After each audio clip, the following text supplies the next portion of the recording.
El día de hoy vamos a hablarles acerca del pensamiento y el lenguaje.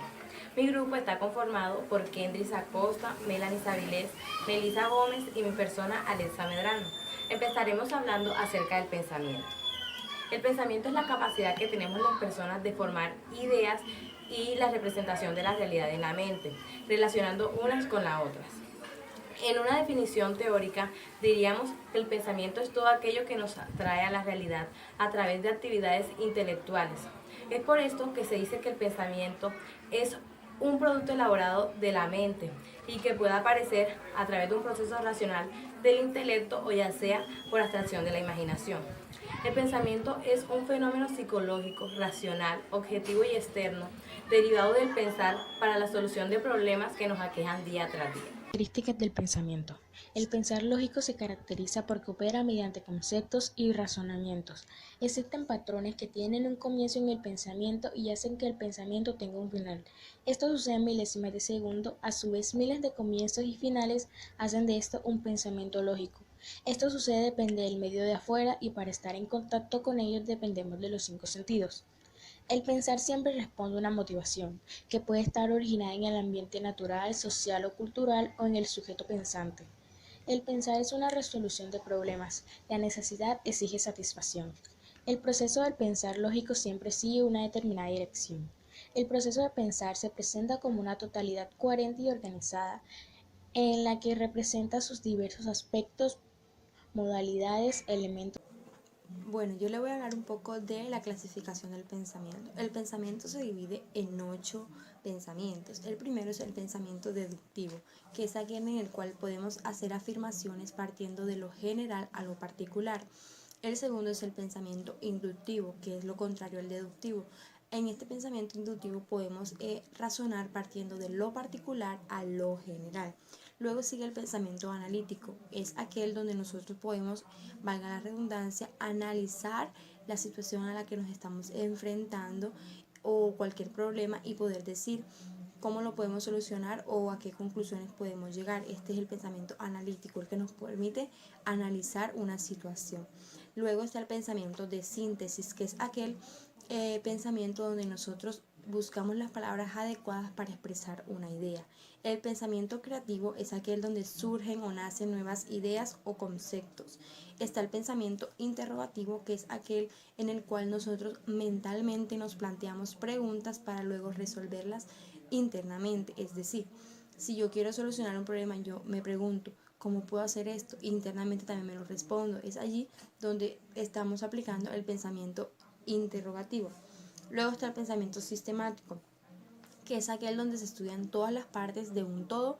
Y por último está el pensamiento crítico, que es aquel donde tenemos la capacidad de analizar y evaluar una situación o circunstancia. Ahora les vamos a hablar un poco de las operaciones racionales. Las operaciones racionales del lenguaje se dividen en 5 partes: el análisis, la síntesis, la comparación, la generalización y la abstracción.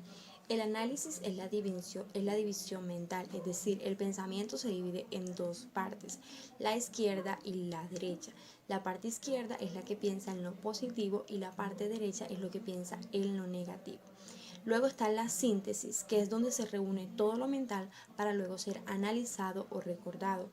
En tercer lugar está la comparación, es aquí donde establecemos semejanzas o diferencias frente a un objeto o alguna circunstancia y nosotros podemos establecer esa comparación y mirar qué resultado es mejor. Luego está la generalización, que es el proceso en el que se establece lo común de un objeto o de una circunstancia con lo particular de otra situación. Por último está la abstracción, que es la operación que consiste en mostrar mentalmente ciertos rasgos que la persona normalmente no los hace evidentes. Les voy a hablar sobre el lenguaje. Se le llama lenguaje a cualquier tipo de código semiótico estructurado para el que existe un contexto de uso y ciertos principios combinatorios formales. El lenguaje es una capacidad o facultad extremadamente desarrollada en el ser humano, un sistema de comunicación más especializado que los de otras especies animales, a la vez fisiológico y psíquico, y que pertenece tanto al dominio individual como al social, y nos capacita para abstraer, conceptualizar y comunicar. Según Ferdinand Saussure, en el lenguaje humano especializado o estructurado debe diferenciarse entre lengua y habla. La lengua es el sistema de comunicación verbal y escrito regido por un conjunto de reglas gramaticales, empleado por los seres humanos para comunicarse. El habla, por su lado, es la realización de este sistema lingüístico, es decir, el uso que cada hablante hace de la lengua. En este sentido, la lengua es social, pues es un código compartido por una comunidad de personas, mientras que el habla es individual, pues supone la utilización, como ya lo dije anteriormente, que cada hablante hace de su lengua. De modo que habla y lengua dependen una de la otra. La lengua necesita del habla para producirse, mientras que el habla necesita de la lengua para que sea comprensible. En el lenguaje pueden presentarse distintas patologías o alteraciones. Entre esas podemos encontrar el trastorno del lenguaje mímico, que es definido como la pérdida o la disminución de la capacidad para comunicarnos por medio de gestos. También podemos encontrar la disfagia, que es la dificultad para tragar alimentos o líquidos, que surge de la garganta y del esófago y va desde una leve dificultad hasta el bloqueo completo y doloroso. También podemos encontrar la disfonía, que es el trastorno de la fonación, que se debe a cambios en las cuerdas vocales.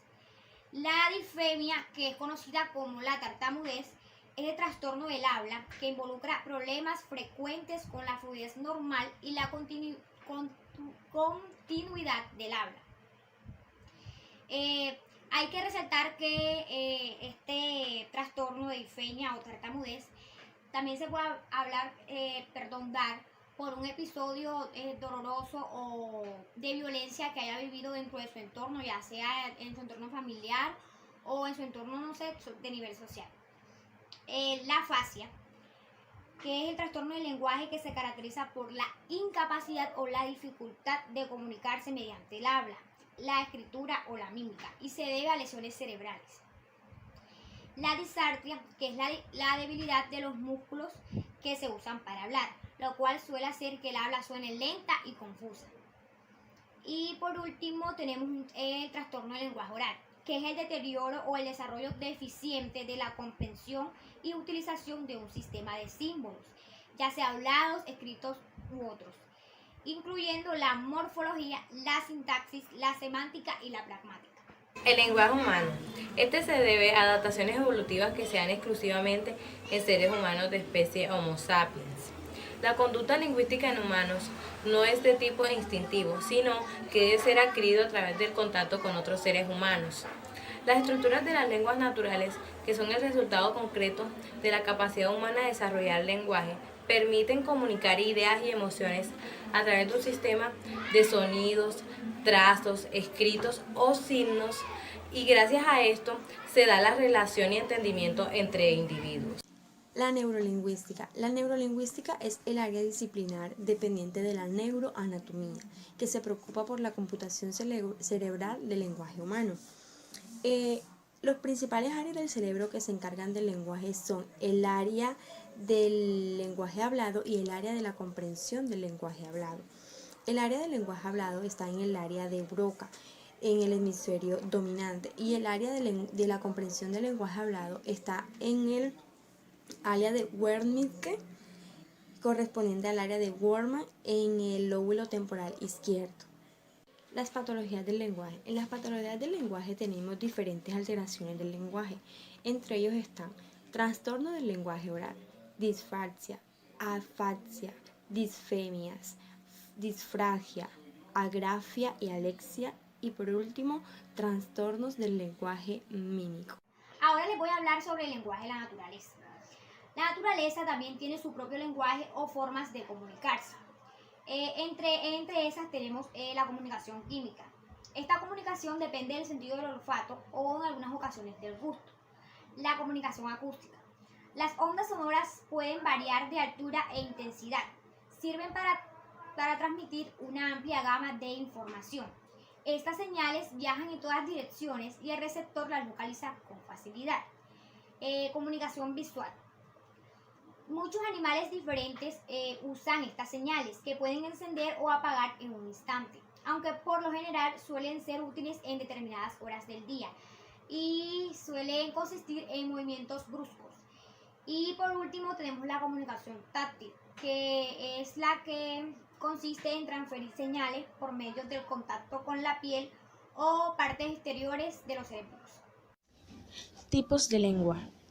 Existen dos tipos de lengua, la lengua culta y la lengua norma o estándar. La lengua culta es la variedad lingüística de aquellas personas que usan el idioma con toda propiedad y corrección.